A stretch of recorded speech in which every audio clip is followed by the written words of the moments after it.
ulit sa aking YouTube channel, Quezon Province Realty TV. Okay, it's me again, Miss Geraldine Villarasa. Andito pa rin po ako sa bayan po ng San Andres, Quezon. Meron pa rin po akong ilolocate na property.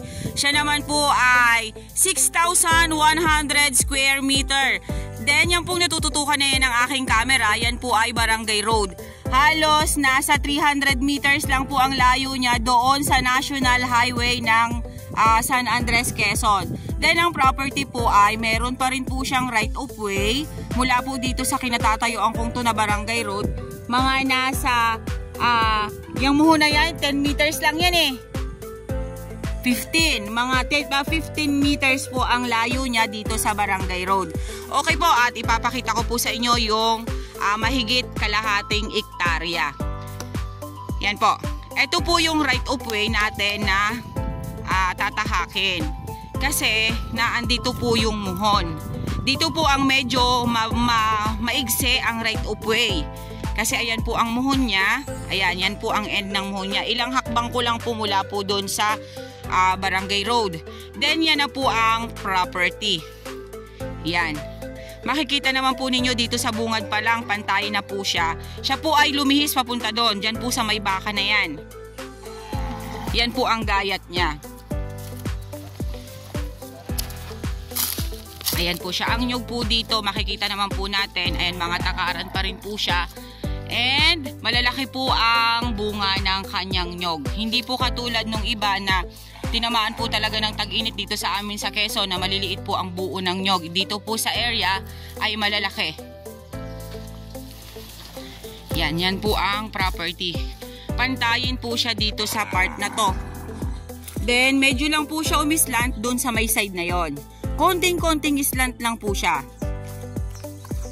Okay po, kukunin po natin yung boundaries dito muna sa kabilang side. Ayun lang po ma'am sir ang Barangay Road. Diyan po sa may mga motor namin na yan.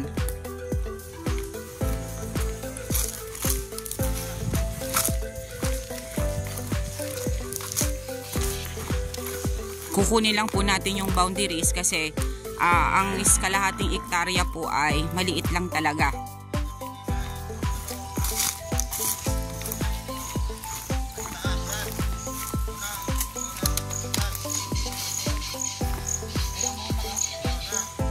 Okay po.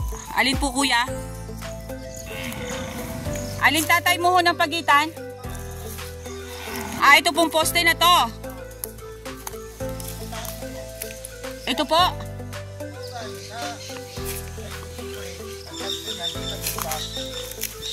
Okay. Yan po ang kantuhan. Ito po ang kantuhan niya. Ito pong part na to.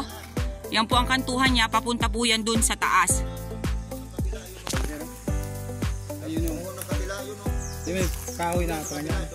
Okay po. Yan po. Pupuntahan po natin yung muhon ng kabila. Yan po ay property pa rin ng 6,000 square meter.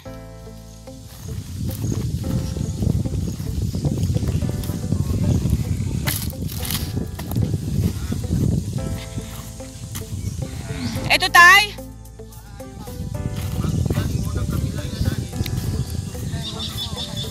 Okay, ito po yung boundaries ng kabilang property at ito pong binablog kong property.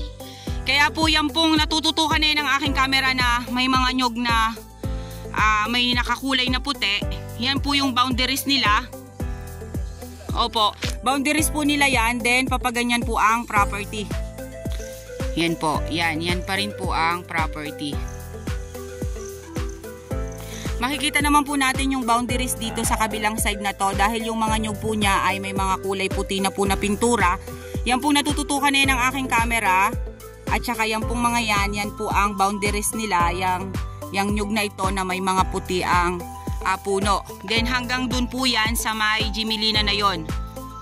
Kaya ang property po ay ito lang. Napakaliit lang po talaga ng 6,100 square meter.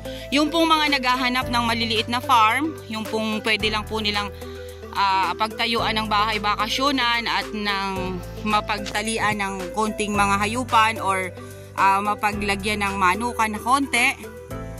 Ayan po, ito pong farm na to, ito pong lote na to, napakaganda po nito kasi 15 meters lang po ang layo niya sa Barangay Road. Then mula naman po doon sa National Highway ay nasa 300 meters po ang layo niya. Then ito na pong property. Wala po akong nakitang fruit bearings dito sa area. Halos lahat po ay nyug lang talaga. Then ang property po ay almost flat. Nakita naman po natin.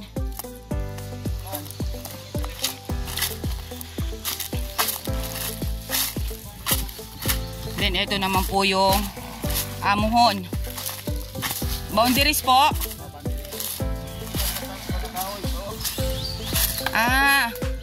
Papunta doon. Okay po.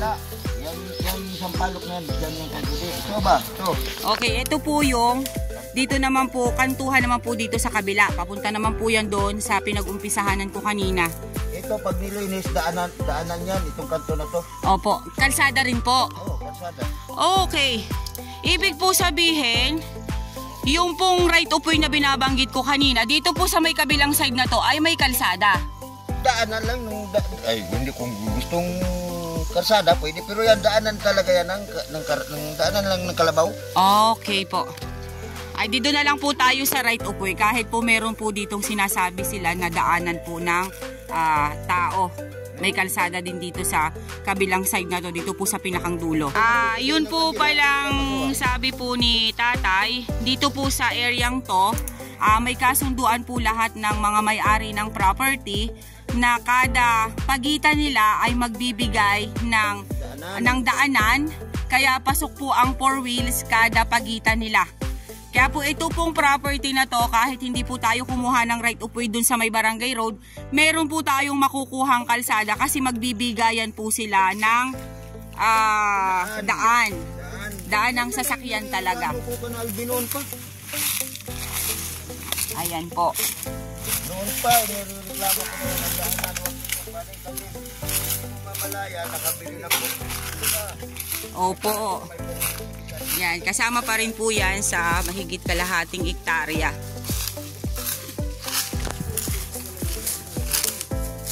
Napakaganda po ng farm na to. Napakaganda po ng area na to. Doon po sa mga maliliit lang po ang budget at maliit lang po ang farm na gusto lang po ng bahay bakasyonan. Ito na po yung property na hinahanap nyo. Napakaganda po ng area. Yes po. Ito po ibabakuran lang po talaga siya. Then palalagyan nyo po ng bahay dyan sa may gitna na yan, dyan sa may baka na yan. Napakaganda po ng area na to. Dito po talaga sa San Andres, Quezon, karamihan po talaga dito na mga properties flat. Bihira po dito ang pabundok na property. Yan pong naiikutan pa rin po yan ng aking camera. Kasama pa rin po yan sa mahigit kalahating hektarya. Ayan po siya. Hey guys, sabihin nyo na po ang property namin. Dito po ito sa San Andres, Quezon. 6,100 square meter. May mga kalsada po siya sa mga pagitan ng may-ari, kaya wala po tayong poproblemahin about po sa right of way, about po sa kalsada.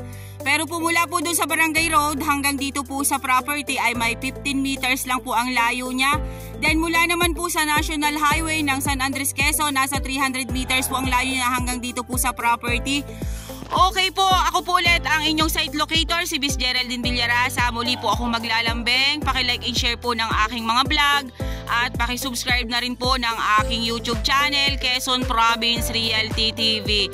Nasa mga screen nyo po ang number po ng aking WhatsApp at Viber. Ako po mismo ang inyong makakausap. At ang Facebook account ko po ay same din po ng pangalan ko, Geraldine Villarasa. Yan po ang real name ko sa totoong buhay. Okay po, thank you po for watching.